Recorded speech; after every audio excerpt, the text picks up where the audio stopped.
ഗദായുദ്ധത്തിലെ നിയമങ്ങൾ ലംഘിച്ചാണോ ഭീമൻ ദുര്യോധനനെ കൊന്നത്? അതോ ലോകനന്മയ്ക്കായി കൃഷ്ണൻ പ്രയോഗിച്ച ഏറ്റവും വലിയ തന്ത്രമായിരുന്നോ അത്?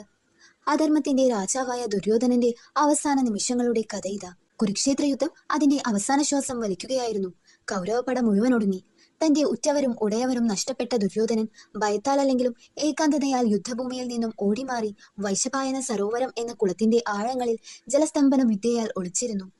പാണ്ഡവർ കൃഷ്ണനോടൊപ്പം അവിടെ എത്തി. യുധിഷ്ഠിരൻ കുളക്കരയിൽ നിന്ന് വിളിച്ചു പറഞ്ഞു, ദുര്യോധന, ഒരു ക്ഷത്രിയനെ പോലെ പുറത്തു വന്ന് യുദ്ധം ചെയ്യൂ. ഒളിച്ചിരിക്കുന്നത് ഭീരുക്കൾക്ക് ചേർന്നതാണ്. അഭിമാനം മുറിവേറ്റ സിംഹത്തെ പോലെ ദുര്യോധനൻ വെള്ളത്തിനടിയിൽ നിന്നും പൊങ്ങി വന്നു. തന്റെ പ്രിയപ്പെട്ട ആയുധമായ ഗദയുമായി അവൻ കരയ്ക്കു കയറി. 5 പാണ്ഡവരിൽ ആരെ വേണമെങ്കിലും യുദ്ധത്തിന് തിരഞ്ഞെടുക്കാം. യുധിഷ്ഠിരൻ അവന് അവസരം നൽകി. ദുര്യോധനൻ തിരഞ്ഞെടുത്തത് തന്റെ ബദ്ധവൈരിയായ ഭീമസേനനെയായിരുന്നു. ആ യുദ്ധം തുടങ്ങുന്നു. ഭീമനും ദുര്യോധനനും തമ്മിലുള്ള ഗദായുദ്ധം ആരംഭിച്ചു. 2 മതയാനകൾ ഏറ്റുമുട്ടുന്നത് പോലെ കുരുക്ഷേത്രം വിറകൊണ്ടു.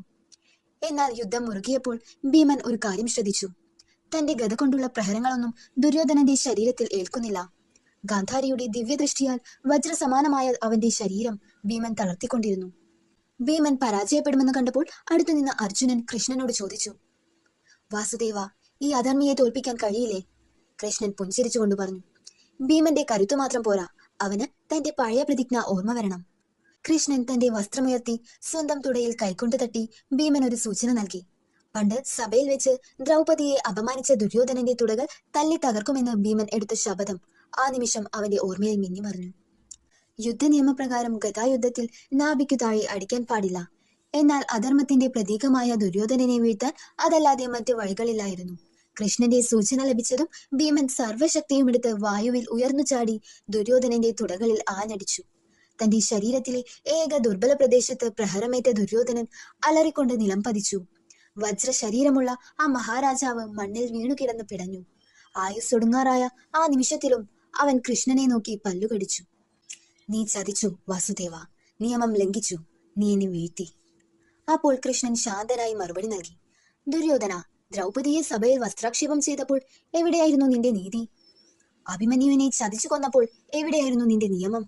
നീ വിധിച്ച അധർമ്മം ഇന്ന് നിന്റെ അന്ത്യമായി വിളയുന്നു. സന്ധ്യാസൂര്യൻ അസ്തമിക്കുമ്പോൾ അഹങ്കാരത്തിന്റെയും അധർമ്മത്തിന്റെയും പ്രതീകമായിരുന്ന ദുര്യോധനൻ ആ മണ്ണിൽ കിടന്ന് അവസാന ശ്വാസം വലിച്ചു. പാണ്ഡവർ വിജയികളായെങ്കിലും കൃഷ്ണന്റെ മുഖത്ത് ഒരു ഗൗരവമുണ്ടായിരുന്നു.